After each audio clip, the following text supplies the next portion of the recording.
2024 Activa deluxe కి 2014 Activa 3Gకి తేడాలేంటో ఈ వీడియోలో చెప్పే ప్రయత్నం చేస్తాను. 2014 లో మనకి స్ప్రింగ్ సస్పెన్షన్ ఉంది, ఇక్కడ ఐరన్ సస్పెన్షన్ కంప్లీట్ గా కూడా. అదే మనము ఇక్కడ మీరు చూడొచ్చు 2024కి వచ్చేసరికి టెలిస్కోపిక్ సస్పెన్షన్ బైక్స్ మోడల్లో అయింది. 2014 వెహికల్ కి మనం పెట్రోల్ పోసుకోవాలంటే వెనకాల సీట్ ని పైకి లేపిన తర్వాత ఇక్కడ మనకు పెట్రోల్ ట్యాంక్ అనేది ఇక్కడ ఉంటుంది, దీన్ని ఇక్కడ పెట్టుకోవాలి. ఆ స్పేస్ అనేది సేమ్ రెండింటిలో ఆల్మోస్ట్ సేమ్ ఉంది. బూట్ స్పేస్ చూసుకోవచ్చు ఇక్కడ, రైట్.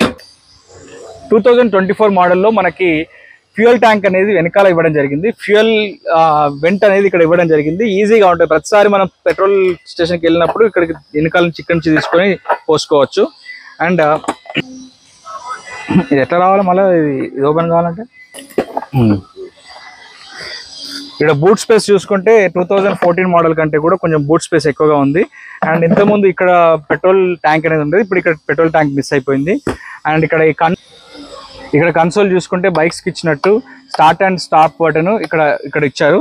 అదేవిధంగా ఈ కంప్లీట్ సెట్ కూడా 2014లో మిస్ అయింది, 2024లో వచ్చింది.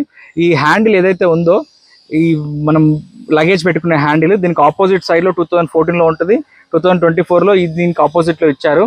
అండ్ ఓవరాల్గా చూసుకుంటే దీనికి మనకు పెద్దగా మార్పులు ఏం లేదు. కానీ 2024 BS6 వెహికల్, 2014 BS4 వెహికల్ రెండు కూడా పర్ఫార్మెన్స్ విషయంలో ఎలాంటి తేడా లేదు, మంచి వెహికల్స్.